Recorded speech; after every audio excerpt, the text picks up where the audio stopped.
Hablemos de un documento que literalmente partió la historia de México en dos, un antes y un después. Vamos a clavarnos en la Constitución de 1857. Y es que la pregunta es buena, ¿no? ¿Cómo es que un simple conjunto de leyes en papel puede provocar una guerra y cambiar para siempre el rumbo de un país? Bueno, para entenderlo hay que ver de cerca este documento, que fue de lo más radical para su época. Este va a ser nuestro recorrido. Primero, el porqué de todo, la crisis. Luego, cómo se empezó a gestar el cambio, qué proponía la Constitución, el conflicto que desató y finalmente, qué pasó con ella. Ok, para poder entender por qué era pero tan necesaria esta Constitución, primero tenemos que viajar un poquito para atrás y ver cómo estaba México bajo la dictadura de Antonio López de Santa Anna.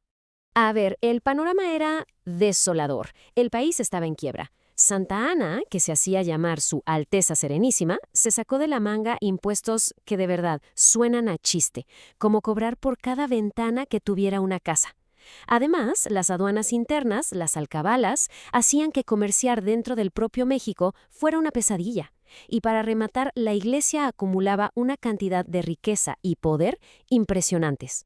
Y aquí entra un concepto que es fundamental para entender todo: las manos muertas. Así se le llamaba a las propiedades, sobre todo de la Iglesia, que no se podían vender ni tocar. Eran como un ancla gigante que frenaba cualquier intento de desarrollo económico. Imagínense la cantidad de tierra y recursos parados. Bueno, ante esta crisis, pues algo tenía que pasar, ¿no? La situación era insostenible. Y así, en medio del caos, empieza a forjarse un nuevo camino, una verdadera revolución, pero de ideas. Y todo arranca con el Plan de Ayutla. Un grupo de liberales, con figuras como Benito Juárez detrás, dijeron hasta aquí. El objetivo era claro: sacar a Santa Anna del poder y, lo más importante, convocar a un congreso para crear una nueva constitución que modernizara al país. Pero ojo, una vez que se juntan en el Congreso, el debate se puso buenísimo, porque no todos los liberales pensaban igual. Estaban los moderados, que decían, tranquilo, solo hay que arreglar la Constitución vieja. Y luego estaban los radicales, los puros, que querían tirar todo y empezar de cero, una ruptura total con el pasado. Al final, después de muchísimos debates y pleitos, ganaron los radicales. Y el 5 de febrero de 1857, México tenía una nueva Constitución.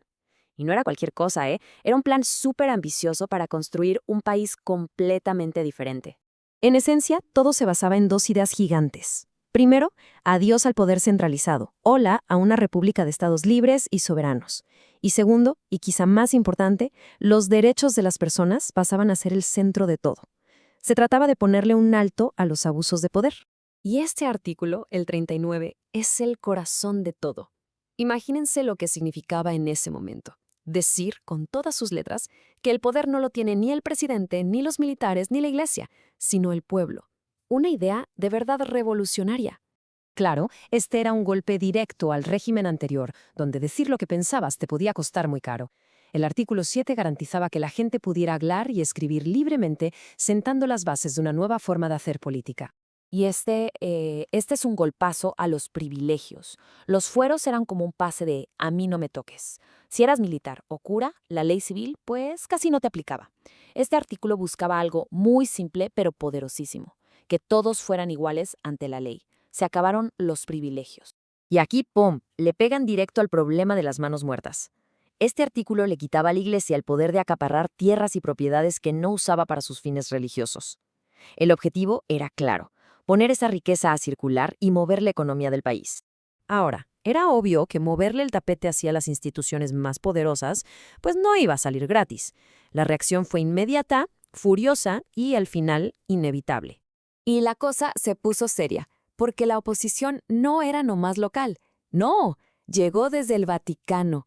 El mismísimo Papa Pío IX condenó la Constitución y llamó a los católicos de México a desobedecerla. Esto era básicamente echarle leña al fuego.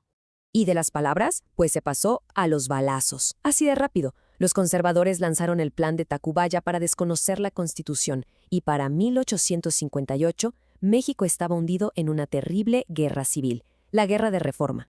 Y de repente, México no era un país, eran dos. Dos gobiernos, dos ejércitos, dos ideas de nación totalmente opuestas. Por un lado, los liberales con Juárez defendiendo a muerte la Constitución.